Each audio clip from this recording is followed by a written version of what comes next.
Japan is marking the 5th anniversary of the devastating earthquake and tsunami that left tens of thousands of people dead or missing.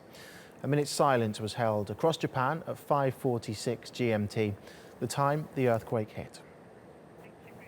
Well, on the afternoon of March the 11th, 2011, a magnitude 9 earthquake struck off Japan's northeastern coast. It was the strongest quake ever to hit the country.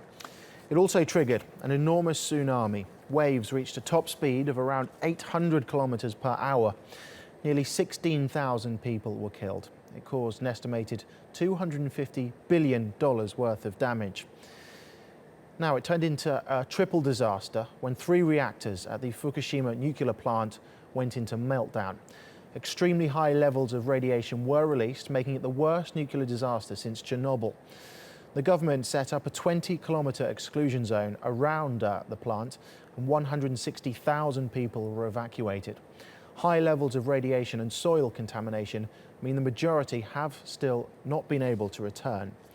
Well, after the disaster, all of Japan's 54 nuclear reactors were shut down. So far, only 2 reactors have restarted.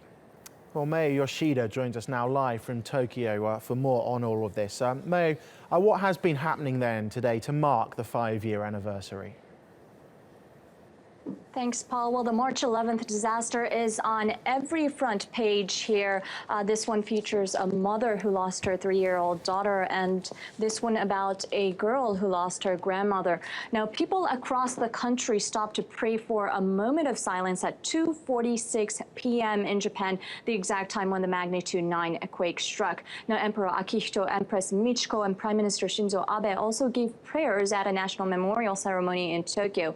Now, many schools, companies, and small community groups held disaster drills on this day. So it's definitely an unforgettable and special day for the Japanese. Paul. You covered the disaster 5 years ago and its aftermath. Can you just give us an idea of what it was like, how much devastation was caused, and how it's changed since then?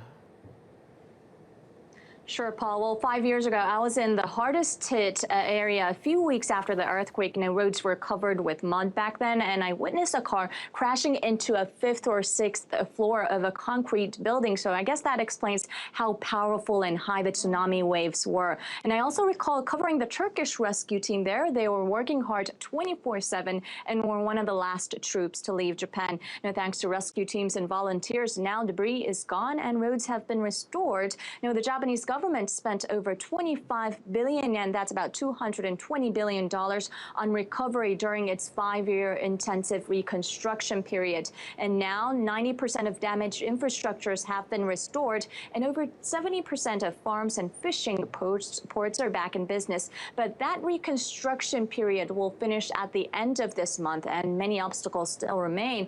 Paul, for example, tourism, the number of visitors at disaster-hit areas are peaking out. So even if farms are back to business, there's not enough people they can sell their products to.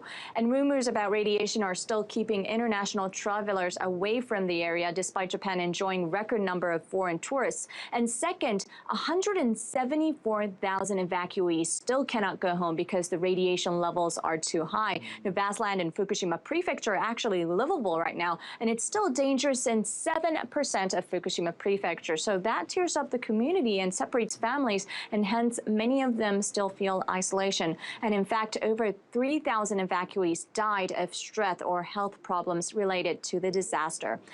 But there's some hopes as well. Here's my report on how some young people in Fukushima are trying to revamp their hometown. It's 10 p.m. at this hotel in downtown Tokyo.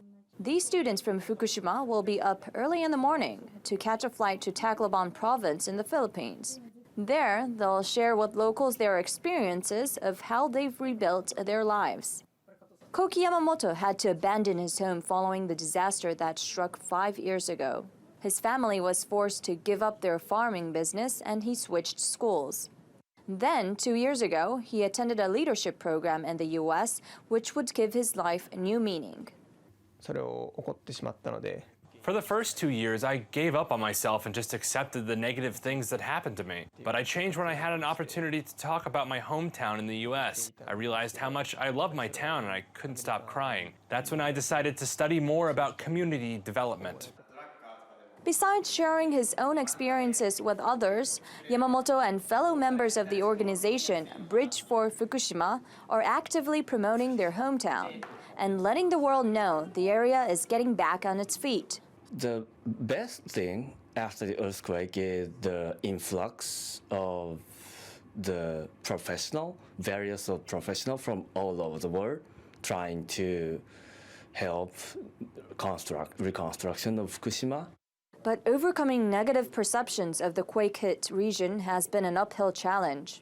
A relative of 17-year-old Kazuma Nishimura committed suicide after losing his farming job. Agriculture in Fukushima had been hard hit by stories about radiation, despite levels largely returning to normal a year after the tragedy. 一発目に言われた言葉が未だになんか It's really shocking when people still think that roads and houses are still damaged in Fukushima. Most of the main streets were back to normal a year after the quake. Ignorance and lack of information is scary. I started publishing a magazine on food safety and radiation information so I can make a difference, even if it's small. 5 years on from the disaster, more than 2,000 are still listed as missing, while thousands haven't been able to return.